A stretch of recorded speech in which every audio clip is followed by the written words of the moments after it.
Hello everyone, welcome back to the Talknest English channel में आपका स्वागत है। Today I am going to teach you one of the most important topic that is a state of possession. तो let's start today our session. Do you know what is the state of possession? When do we use state of possession? Let's see the definition of state of possession.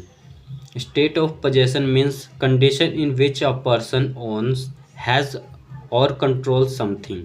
Like for example, she has a beautiful dress. The dog has a long tail. He has a car.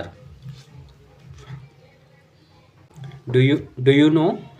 Do you know when do we use has? Has is used with he, she, it and singular nouns, and have is used with I, we, they, you, subject and plural nouns. Let's see some example. I have a book. They have two bicycles. समझ में आया state of possession क्या होता है? कुछ लोगों को समझ में आ गया होगा, कुछ लोगों को समझ में आया होगा, बट मोस्टली जिनको समझ में नहीं आया होगा। तो चलो मैं इसको हिंदी में आपको एक्सप्लेन करता हूँ और इजी तरीके में समझाने की कोशिश करता हूँ, सो दैट आपको ये अच्छे से समझ में आए और इसका यूज़ डेली लाइफ में कैसे होता है वो हम करना सीखते हैं। तो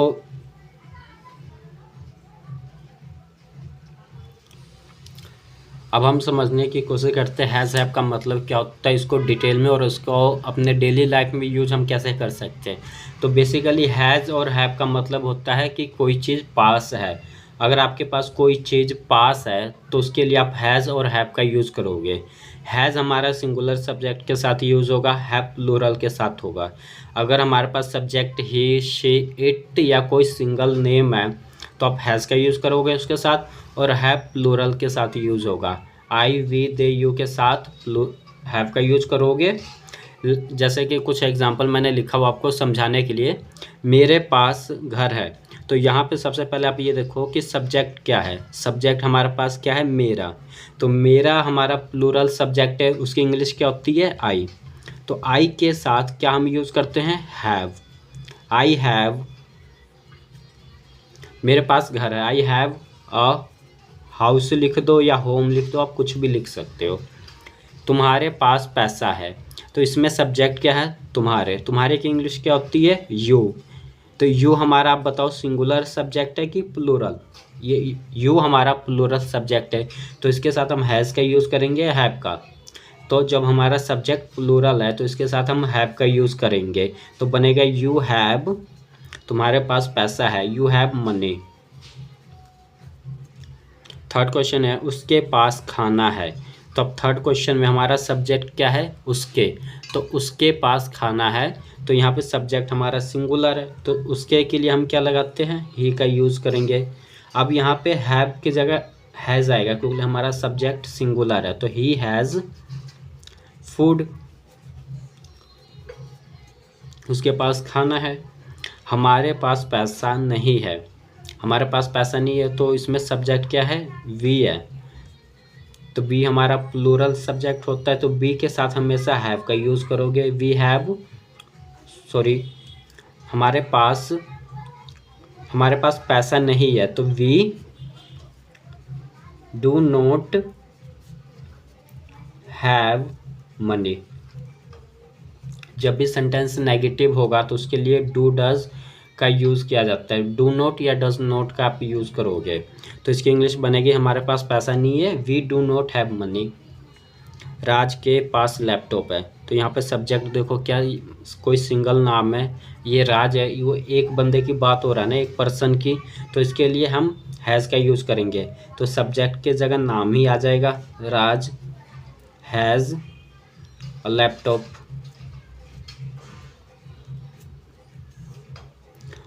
अमर के पास पेन है, अमर, तो अमर के सब्जेक्ट के जगह अमर लिख देंगे। अमर हैज़ अ पेन। तो आपने देखा इसको मैंने कितना इजीली ट्रांसलेट कर दिया। अगर आप भी इन सेंटेंस को इंग्लिश में ट्रांसलेट करना चाहते हो तो सबसे पहले आपको स्ट्रक्चर की नॉलेज होना चाहिए। अगर आपको स्ट्रक्चर के बारे में पता है तो आप किसी भी सेंटेंस को इजीली फ्रेम कर दोगे। तो मैं लिख लेता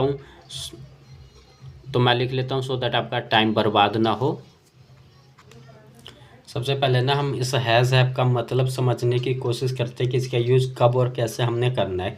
जब भी आप प्रेजेंट में अगर आप ये बताना चाहते हो कि अगर आपके पास कुछ है वर्तमान में, कोई वस्तु हो सकता है, वस्तु का मतलब कोई चीज़ हो गया, अगर आपके पास कुछ भी है अभी आप उसके बारे में बताते हो कि मेरे पास कार है, मेरे पास पैसा है, मेरे पास बड़ा घर है, मेरे पास मकान है, तो जब भी आप बताते हो कि मेरे पास ये चीज़ है तो उसके लिए आप हैज़ और हैव का यूज़ करते हो, जिसके बारे में आज हम इस वीडियो में पढ़ने वाले हैं। हैज़ हैव का मतलब ही होता है कि कोई चीज़ आपके पास है। तो वर्तमान में आप जब बताओगे मेरे पास ये है वो है तो आप हैज़ हैव का यूज़ करोगे। तो उसी को स्टेट ऑफ पोजेशन बोलते हैं। पोजेशन का मतलब होता है कि किसी चीज़ का अधिकार दिखाना। आपने बोला कि मेरे पास घर है तो वो घर आपका है ना, तो चीज़ पे आप अधिकार दिखा रहे हो कि ये घर मेरा है, कोई और नहीं कह सकता कि ये घर मेरा है। तो आज हम इसी के बारे में डिटेल में पढ़ने वाले हैं। तो चलो अपने वीडियो को शुरू करते हैं। तो चलो देखते हैं हैज़ हैव का यूजेस। तो मैंने स्ट्रक्चर लिख लिया है। अब इस स्ट्रक्चर को एक एक करके समझने की कोशिश करते हैं डिटेल में। जो सबसे आपने देखा मैंने क्वेश्चन को कितना इजीली ट्रांसलेट कर लिया था। अगर आप भी इन सेंटेंस को इजीली ट्रांसलेट करना चाहते हो तो आपको ये स्ट्रक्चर आना चाहिए। अगर आपको ये स्ट्रक्चर आता है तो आप किसी भी सेंटेंस को ना इजीली फ्रेम कर दोगे इंग्लिश में। तो चलो आप इस स्ट्रक्चर को डिटेल में समझते हैं। सबसे पहले क्या है, सिंपल। सिंपल को ना कई लोग अफर्मेटिव भी कहते हैं और इसको पॉजिटिव भी कहते हैं। जिस वाक्य में नहीं होता है ना, जैसे मेरे पास कार है तो इसमें नहीं वर्ड है, नहीं है, तो ये हमारा पॉजिटिव होगा। मेरे पास कार है तो आप इससे ट्रांसलेट करोगे। सबसे पहले सब्जेक्ट आ जाएगा, फिर हैज़ और हैव में से कोई एक आएगा। अगर सब्जेक्ट सिंगुलर है तो हैज़ का यूज़ करोगे, प्लूरल है तो हैव का यूज़ करोगे। उसके बाद जो ऑब्जेक्ट होगा वो आ जाएगा। जैसे मेरे पास कार है तो सब्जेक्ट आई है तो आई के साथ हमारा हैव का यूज़ होगा, आई हैव। ऑब्जेक्ट क्या है, कार, तो आई हैव कार। तो इसको आप बोलोगे आई हैव अ कार। देखा आपने कितना इजीली बन गया। तो सब्जेक्ट क्या था हमारा, आई आ गया और आई के अकॉर्डिंग हमने हैव लगा दिया। फिर ऑब्जेक्ट हमारा कार था तो मैंने कार लिख दिया, आई हैव अ कार। और सेकंड हमारा है नेगेटिव। नेगेटिव में क्या होता है, जब भी आप नहीं की बात करते हो, जैसे मैंने इसी को बोल दिया मेरे पास कार नहीं है, तो ये हमारा क्या हो गया, नेगेटिव का सेंटेंस हो गया। तो उसको ट्रांसलेट करने के लिए आप सबसे पहले सब्जेक्ट लिखोगे, डू डज नोट में से कोई एक का यूज़ करोगे। डू नोट एक साथ आएगा, डज नोट एक साथ आएगा। जब भी आपका सब्जेक्ट सिंगुलर होगा तो डज नोट आ जाएगा। अगर प्लूरल सब्जेक्ट है जैसे आई वी दे यू तो उसके साथ डू नोट का यूज़ करोगे, फिर हैव आएगा और ऑब्जेक्ट आएगा। अगर आप किसी से पूछते हो क्वेश्चन कि आपके पास घर है, तो जैसे आप किसी से प्रश्न पूछते हो तो उसके लिए डू डज सबसे पहले आ जाएगा, फिर सब्जेक्ट आएगा, फिर हैव आएगा, फिर ऑब्जेक्ट आ जाएगा, ख़त्म। और ये ज़रूर लगाना, इसको मार्क ऑफ इंट्रोगेशन बोलते हैं, ये लगाना ज़रूरी होता है इंट्रोगेटिव में। एक होता है हमारा इंट्रोगेटिव नेगेटिव। इंट्रोगेटिव नेगेटिव में क्या होता है, डू डज आ जाएगा, फिर सब्जेक्ट आ जाएगा, सब्जेक्ट के बाद ही नोट आ जाता है, फिर हैव आएगा, फिर आपका ऑब्जेक्ट आ जाएगा। और एक हमारा होता है एक W H interrogative. W H interrogative में क्या होता है कि जैसे आप किसी से क्वेश्चन पूछते हो ना कि आपको अब क्यों आपके पास कार है, क्यों आपके पास घर है, तो क्यों जो होता है ना वो हमारा डब्ल्यू एच वर्ड से शुरू होता है। तो ऐसे कुछ डब्ल्यू एच वर्ड होते हैं, जैसे वट हो गया, वाई हो गया, वैन, तो वो डब्ल्यू एच वर्ड आपने सबसे पहले लिख देना, फिर सेम डू डज आ जाएगा, सब्जेक्ट आ जाएगा, हैव और ऑब्जेक्ट। ये जो फिफ्थ वाला है ना डब्ल्यू एच इंट्रोगेटिव, ये हमारा जो थर्ड है इंट्रोगेटिव, ये सब सेम है। ये देखो डू डज है तो यहाँ भी डू डज है, फिर subject subject, have object object. उससे पहले डू डज से पहले बस मैंने डब्ल्यू एच लिख दिया, तो यही हमारा डब्ल्यू एच वर्ड बन गया। एक होता है W H interrogative. W H interrogative में क्या होता है, कुछ नहीं होता है। जो ये हमारा जो हमारे ये फिफ्थ वाला है ना, ये सब आपने सेम लिख देना। WH आ गया, डू डज आ गया, सब्जेक्ट आ गया, बस इतना करना। सब्जेक्ट के बाद नोट आ जाएगा, फिर हैव आ गया, ऑब्जेक्ट ऑब्जेक्ट। तो ये देखा जो हमारा फिफ्थ था उसी से मैंने सिक्स्थ क्वेश्चन बना दिया है, बस सब्जेक्ट के बाद नोट लिख दिया। मैं एक एग्जांपल लिखता हूँ, उसके 6 टाइप बनाऊंगा और आपको डिटेल में समझाने की कोशिश करता हूँ। एग्जांपल लिया था, मेरे पास कार है, तो इसी को मैंने 6 टाइप में कन्वर्ट कर दिया। अब उसको डिटेल में हम समझते हैं। तो तुम्हारे पास कार है, तो यहाँ ये देखो सबसे पहले सब्जेक्ट क्या है, तुम्हारे। तुम्हारे की इंग्लिश क्या होती है, यू। यू हमारा प्लूरल सब्जेक्ट है, तो उसके अकॉर्डिंग हम हैव लगाएंगे, ठीक है। और ऑब्जेक्ट क्या है, कार। तो ये हमारा पॉजिटिव का है, इस चीज़ का याद रखना, क्योंकि इसमें नोट का यूज़ नहीं है, ना ही नहीं वर्ड हिंदी में मैंने यूज़ किया हूँ। तो इसमें क्या है, ये हमारा सिंपल है। तो आप सिंपल लिख दो। सबसे पहले क्या आता है, सब्जेक्ट। तो सब्जेक्ट आ गया यू। तुम्हारे की इंग्लिश क्या बनती है, यू। यू के अकॉर्डिंग मैंने हैव लगा दिया, यू हैव। अब हमारा ऑब्जेक्ट आएगा, तो ऑब्जेक्ट इसमें क्या है, कार। तो यू हैव अ कार, ये बन गया। ये हमारा पॉजिटिव का है। अब सेकंड क्या है, तुम्हारे पास कार नहीं है। तो अब ये देखो इसमें नहीं आ गया ना, तो ये हमारा नेगेटिव का हो गया।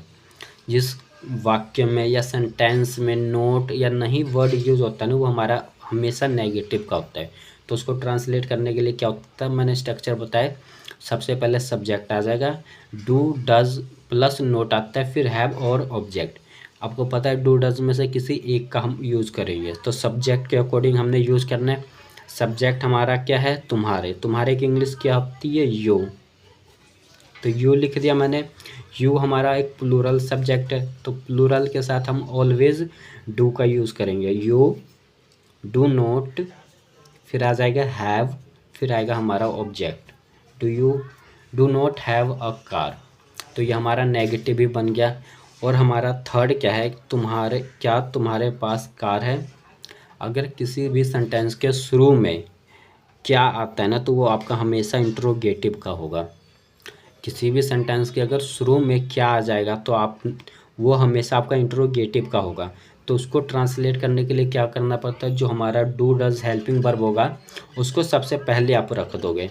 डू डज में से कोई एक आएगा। सब्जेक्ट हमारा क्या है, तुम्हारा, तो यू है। यू प्लूरल सब्जेक्ट है, तो मैंने भी बताया प्लूरल के साथ हमेशा डू का यूज़ होता है। तो यहाँ पे डू आ गया, क्योंकि लिए हमारा सब्जेक्ट प्लूरल था। इस डू का ही मतलब होता है क्या, ठीक है। अब आएगा सब्जेक्ट, तो सब्जेक्ट क्या है, you. Do you have a car, क्या तुम्हारे पास कार है। और चौथा देखो इसमें क्या है, इसमें क्या भी है और नहीं भी है। जिसमें सिर्फ क्या होगा तो वो थर्ड वाले से बनेगा, और जिसमें क्या और नहीं भी होगा वो हमारे फोर्थ वाले स्ट्रक्चर से बनेगा। इसको इंट्रोगेटिव नेगेटिव बोलते हैं, जिसमें इंट्रोगेटिव भी है, क्या भी और नहीं भी, तो ये हमारा चौथे वाले से बनेगा। तो उसमें क्या होता है, कुछ नहीं होता, बस सब्जेक्ट के बाद ही नोट आपने लगा देना। अब ये तो देखो, ये थर्ड वाले ही मैं सेम लिखूँगा, do you have a car. मैंने क्या किया, ये जो थर्ड वाला क्वेश्चन था मैंने सेम उसी को उतार दिया, और मैंने क्या किया, ये जो थर्ड वाला था उसी को सेम उतार दिया।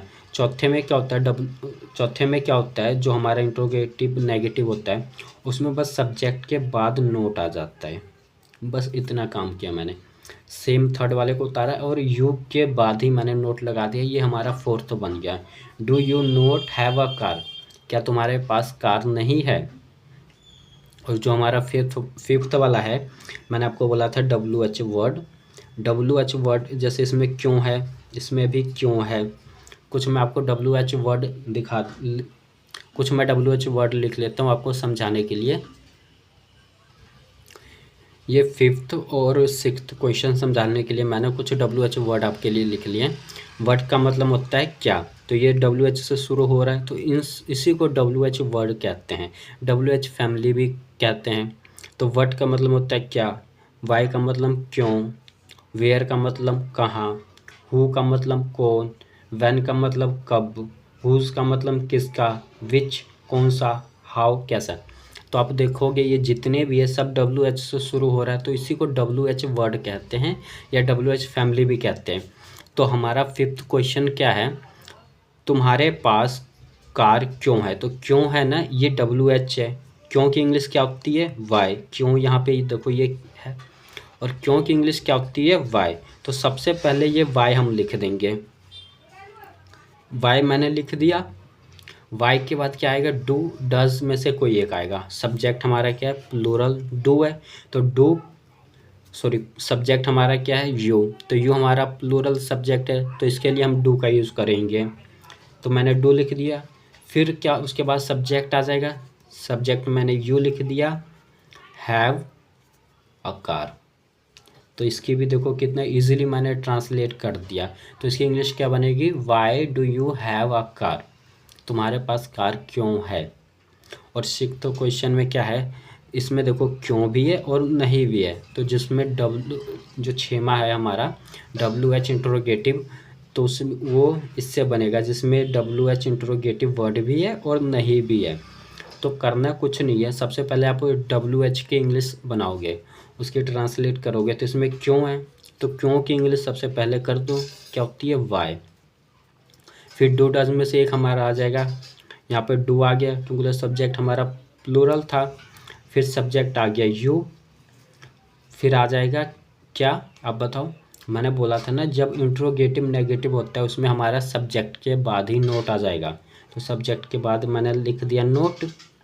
फिर हैव अ कार, ये देखो इसकी भी ट्रांसलेट कितना इजीली हो गया। तो इसकी इंग्लिश क्या बनेगी, why do you not have car, तुम्हारे पास कार क्यों नहीं है।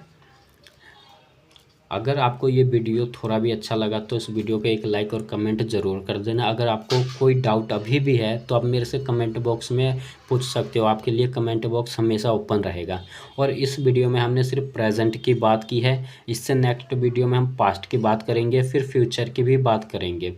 पास्ट में हमने कैसे यूज़ करना, अगर यही सेंटेंस आपको पास्ट में बोलना होता है तो कैसे बोलते हैं, जैसे मेरे पास कार है, तो ये पास्ट में कैसे बोलते हैं, मेरे पास कार था। तो पास्ट में हम कैसे यूज़ करेंगे उसको भी डिटेल में समझेंगे। और फ्यूचर में कैसे बोलोगे, अगर कोई चीज़ आपके पास होगा, जैसे मेरे पास कार होगा, अभी नहीं है, बाद में क्या पता इन फ्यूचर में ख़रीद लूँगा, तो मैं बोलूँगा कि मेरे पास कार होगा। तो पास्ट में फ्यूचर में कैसे इसका यूज़ करना है, स्टेट ऑफ पोजीशन का, मैं आपको एक चीज़ मैं आपको डिटेल में समझाऊंगा। बस आपने एक छोटा सा काम करना है, वीडियो को एंड तक ज़रूर देखना है और लाइक कमेंट ज़रूर कर देना। मैं कुछ एग्जांपल लेके आया हूँ आपके प्रैक्टिस के लिए, मैं लिख लेता हूँ। अगर आप उन क्वेश्चन की प्रैक्टिस कर लेते हो तो मुझे नहीं लगता कि कोई डाउट आपका रह जाएगा। मैंने कुछ एग्जांपल से लिखे हैं आपके प्रैक्टिस करने के लिए। अगर आप इन सेंटेंस की प्रैक्टिस कर लेते हो तो मुझे नहीं लगता है कि कोई भी आपका डाउट रह जाएगा। अगर उसके बाद भी आपका कोई डाउट रहता है तो कमेंट बॉक्स आपके लिए हमेशा ओपन है, उसमें कमेंट करके पूछ सकते हो। मैं वीडियो के माध्यम से उसको समझाने की कोशिश करूँगा। ये जो मैंने एग्जांपल लिखा है इसमें सब मिक्स है, पॉजिटिव के भी है, negative, interrogative negative, WH negative, इसमें सब मिक्स है। तो इसकी प्रैक्टिस ज़रूर आप करना। अगर आप प्रैक्टिस कर लेते हो तो आपका कोई भी डाउट नहीं रहेगा।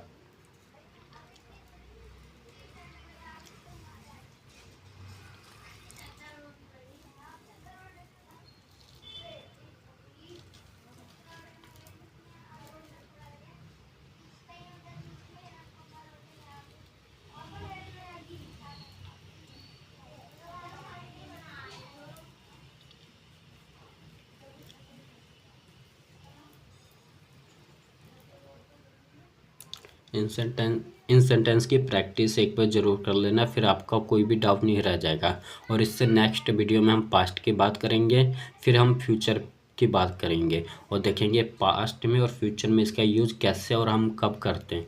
तो वीडियो को एक लाइक ज़रूर कर देना